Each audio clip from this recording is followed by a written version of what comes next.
ఉల్లిగడ్డ ఉల్లిగడ్డ నువ్వేం చేస్తావే అని అడిగితే నేనా ధరను పెంచుకొని సర్కార్లను వడగొడతా, పండించిన వాళ్ళ నట్టిగా కొడతా, దళారిగాళ్ళ గుమ్మిని నింపి పెడతా, రూపాయి విలువను తొక్కి పెడతా అని అన్నదట.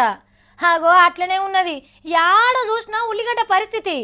ఇప్పటికే హోటళ్ళల్లా సప్పటి కూరలు వండినప్పుడు ఇండ్లల్లా జగడాలు అయితేనే ఉన్నాయి.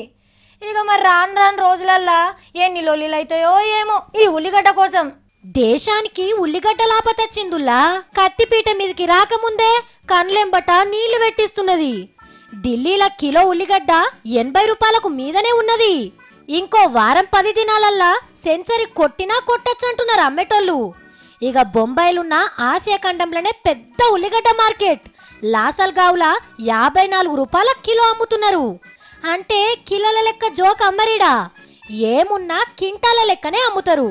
హాగో గంత పెద్ద మార్కెట్లనే 54 రూపాయలకు అమ్మితే ఇక బయటి వాళ్ళకెంత అమ్ముతారో ఓ పారి ఆలోచన చేయుండ్రి. ఉల్లి చేసిన మేలు తల్లి కూడా చేయదంటారు గాని ఉల్లి చేసిన బిల్లు ఎల్లిపాయ కూడా చేస్తలేదు ఇప్పుడు. మరిట్లా రేట్లు గితగానం ఎందుకు పెరిగినాయంటే నడిమిట్లా బోకరగాళ్ళ బుక్కుడు ఎక్కువైంది.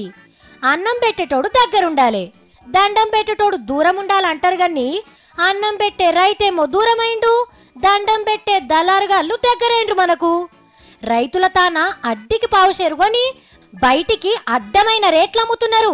ఇలా దంద మీద మన్నువాడా. ఇంకా నయం మన తాన సర్కారే ఉల్లిగడ్డ దుకాన్లు పెట్టి 20 రూపాయలకే కిలో అమ్ముతున్నది. లేకుంటే మనకెన్ని తిప్పలుండునో. కానీ సార్లు ఉప్పుల పప్పు అద్దుకొని తిందామన్నా పప్పుల రేట్లు కూడా ఏం తక్కువ లేవు. అప్పు చేస్తేనే గాని 4 వద్దులైతే పప్పు కొనేటట్టు లేదు. సర్కార్కి ఉల్లిగడ్డల దుకాణం లెక్కనే పప్పుల దుకాణాలు కూడా పెడితే మంచిగుండు అని అంటున్నారు పబ్లిక్.